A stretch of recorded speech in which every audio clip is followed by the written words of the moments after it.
మన ప్రభు అయిన యేసుక్రీస్తు పరిశుద్ధ నామములో ఈ పాడ్కాస్ట్ ద్వారా వాక్యం ఉంటున్న ప్రతి వారికి నా హృదయపూర్వకమైనటువంటి వందనాలు. దేవుడు మిమ్మల్ని దీవించునుగాక.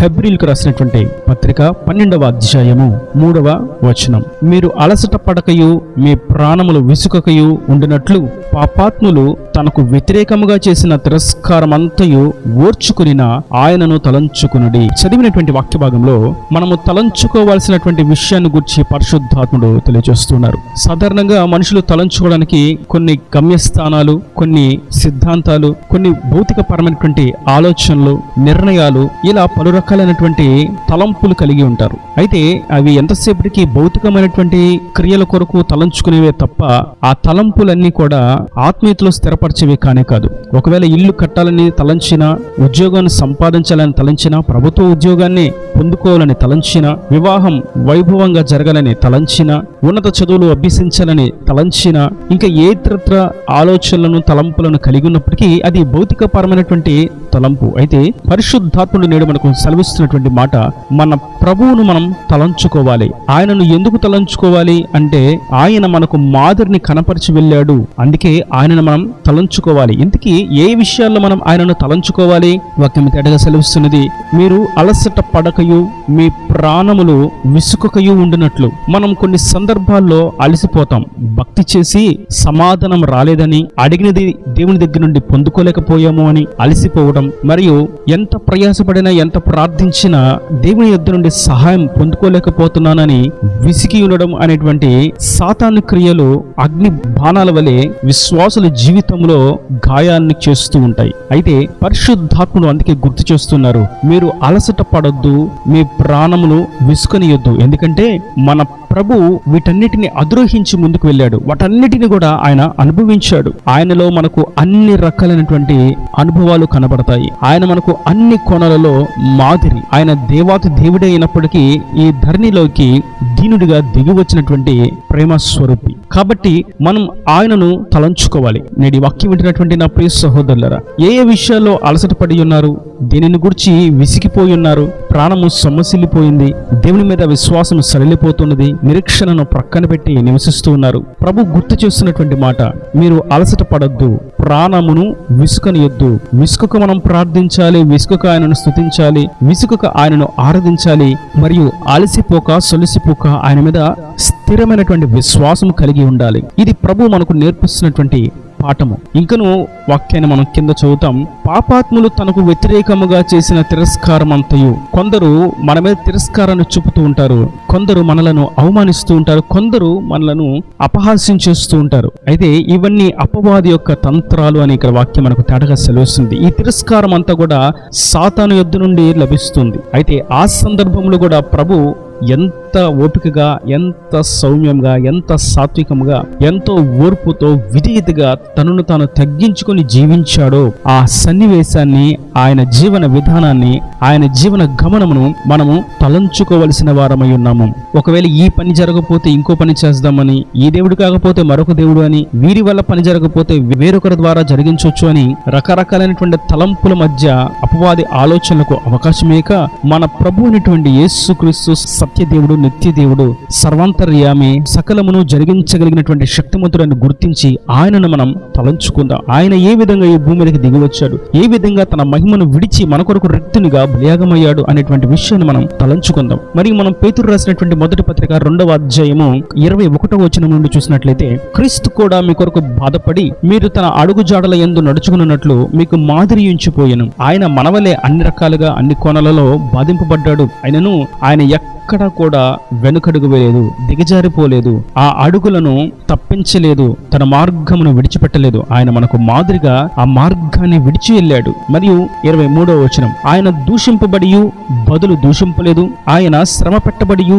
బెదిరింపక న్యాయముగా తీర్పు తీర్చు దేవునికి తన్ను తాను అప్పగించుకొనెను. ఇక్కడ చూస్తున్నాం మనం ఆయన ఏ విధంగా మనకు మాదిరిని కనపరిచారు అని చూసినట్లయితే, ఆయనకు వచ్చినటువంటి బాధలు, తిరస్కారాలు, నిందలు, అవమానాలు, అన్యాయపు తీర్పులు, వీటన్నిటిని బట్టి తండ్రికి తనను తాను అప్పగించుకున్నాడు. నేడు మనకు కూడా ఎదురవుతున్నటువంటి ఈ ఓటములు, నిందలు, అవమానాలు, తిరస్కారాలు, అన్యాయము, మోసము, భేదపు క్రియలు, వీటన్నిటిని బట్టి మనం అలసిపోక విసుకక ఆ క్రియను, ఆ పనిని ఆయనకు సమర్పించాలి. మనల్ని మనం ఆయనకు సమర్పించుకోవాలి, ఆయనకు అప్పగించుకోవాలి. అప్పుడు ఆయన మనకు సహాయమని చేస్తాడు. ఇక్కడ మనం నేర్చుకోవాల్సినటువంటి విషయం ఏదనగా ఆయన తనను తాను తండ్రికి అప్పగించుకున్నాడు. మనము సైతం ఆయనకు అప్పగించుకోవలసిన వారమై ఉన్నాము. మనం ఈ లోకంలో జీవించేటువంటి ఈ భౌతిక కాయము చేత దేనిని కూడా జయించలేము, దేనిని కూడా సంపాదించలేము. ఒకవేళ అది సంపాదించబడింది, పొందుకున్నామని అన్నప్పటికీ అది ఏ క్షణమున మన ఎదురు నుండి దూరం అవుతుందో కూడా మనకు తెలియదు. కాబట్టి నిత్యత్వం పొందుకోవలసిన వారంగా మనం ఉన్నందుచేత మనం ఏమాత్రం విసిగిపోకుండా, ఏమాత్రం అలసిపోకుండా ఆయనను తలంచుకుంటూ ఆయన మనకు మాదిరిని చూపించి వెళ్ళినటువంటి మార్గంలో మనం ముందుకు సాగిపోవాలి. మనం వెళ్ళవలసిన, మనం పొందుకోవలసినటువంటి స్థావరం ఏదనగా పరలోక రాజ్యము. దానిని పొందుకోవడానికి మనం మౌనంగా, సాత్వికంగా, దీనముగా దేవుని మార్గమున మనం సాగిపోవలసిన వారమై ఉన్నాము. మన జీవితంలో అన్యాయం జరుగుతున్నదని తెలిసి, తిరస్కరించబడుతున్నామని తెలిసి, అవమానాలు చేస్తున్నారని తెలిసి, చులకన భావంతో సంభాషణ చేస్తున్నారని తెలిసి, వీటన్నిటిని తెలిసి కూడా మనం ఆయన మీద విశ్వాసంతో ఉండాలి. ఆయనకు మనలను అప్పగించుకోవాలి, ఆయనను మనం తలంచుకోవాలి. ఈ పరిస్థితిలో ప్రభు ఏ విధంగా స్పందించారు, ఏ విధంగా ఆయన తనను తను తగ్గించుకున్నాడు, ఏ విధంగా ఆయన మౌనుడై ఉన్నాడు అనేటువంటి విషయాన్ని మనం తలంచుకోవలసిన వారమై ఉన్నాము. నేటి వాక్యం వింటున్నటువంటి నా ప్రియ సహోదరులారా, అలసిపోయినటువంటి అనుభవంలో నుండి, విసిగిపోయినటువంటి స్థితిలో నుండి, తిరస్కారాలలో నుండి, తృణీకారాలలో నుండి మనం నిలబడవలసిన వారమై ఉన్నాం.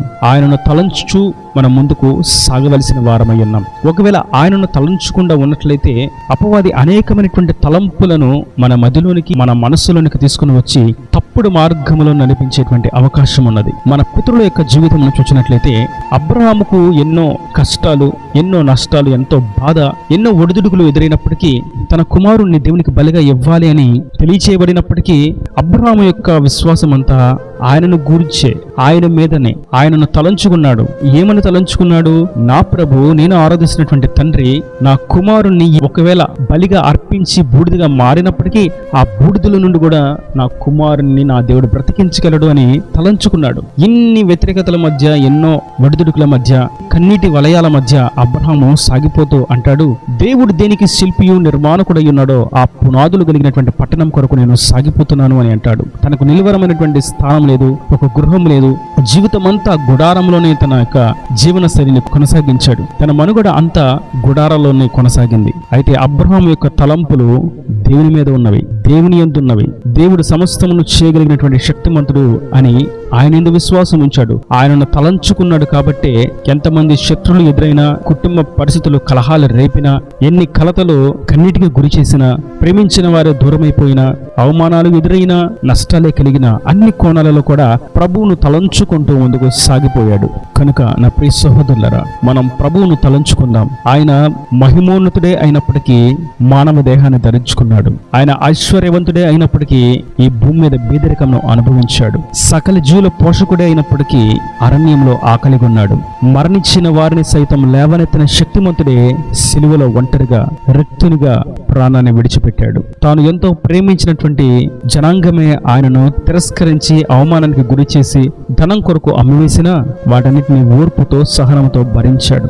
ఇంత గొప్ప త్యాగశీలైనటువంటి ప్రభువును మనం తలంచుకోవలసిన వారమై ఉన్నాము. నేడు మనం దేనిని గురించి ప్రభుకు దూరం అవుతున్నాం, దేనిని గురించి మనం అలసిపోయి ఉన్నాం, విసిగి ఉన్నాం అని ఆ ఆత్మీయ స్పృహ కలిగిన వారంగా మనల్ని మనం పరీక్షించుకుందాం. ఉద్యోగం లేదని గాని, వ్యాపారంలో లాభం రాలేదని గాని, లేదా అసలు వ్యాపారం ప్రారంభించడానికి కావలసినటువంటి వసతులు సమకూర్చబడట్లేదు అని, ఆరోగ్యాన్ని పొందుకోలేకపోతున్నానని, సంతానం ఇంకా కలగలేదు అని, వివాహం జరగలేదు అని, ఒక గృహం కూడా నాకు లేదు అని, నా అప్పుల నుండి నేను విడుదల పొందలేకపోతున్నాను అని వాటిని తలంచుచు ప్రభువుకు దూరమయ్యేదానికంటే వాటన్నిటి నుండి విడిపించే శక్తి కలిగినటువంటి ప్రభువును తలంచుకున్నట్లయితే ఆయన మనకు సరైనటువంటి మాదిరిని కనపరిచి ఉండగా ఆయన మనకు సకల సమృద్ధిని ఇవ్వగలిగినటువంటి శక్తిమంతుడు. అటు విధంగా ఆయనను మనం తలంచుకుంటూ ఆ నిత్య రాజ్యానికి మనం వారసులుగా మార్చబడదాం. ఇన్నది మాటల ప్రతివాని హృదయంలో నీరుకట్టి ఫలింపు చేయను గాక. ఆమేన్. God bless you. తలల వంచి కన్నులు మూసినట్లయితే మీ కొరకు చిన్న ప్రార్థన. ప్రేమ స్వరూపి కరుణ కటాక్షం గల నా తండ్రి, నా ప్రభు వాక్యాన్ని ప్రతి వారిని మీరు నిండాలుగా దీవించండి, ఆశీర్వదించండి.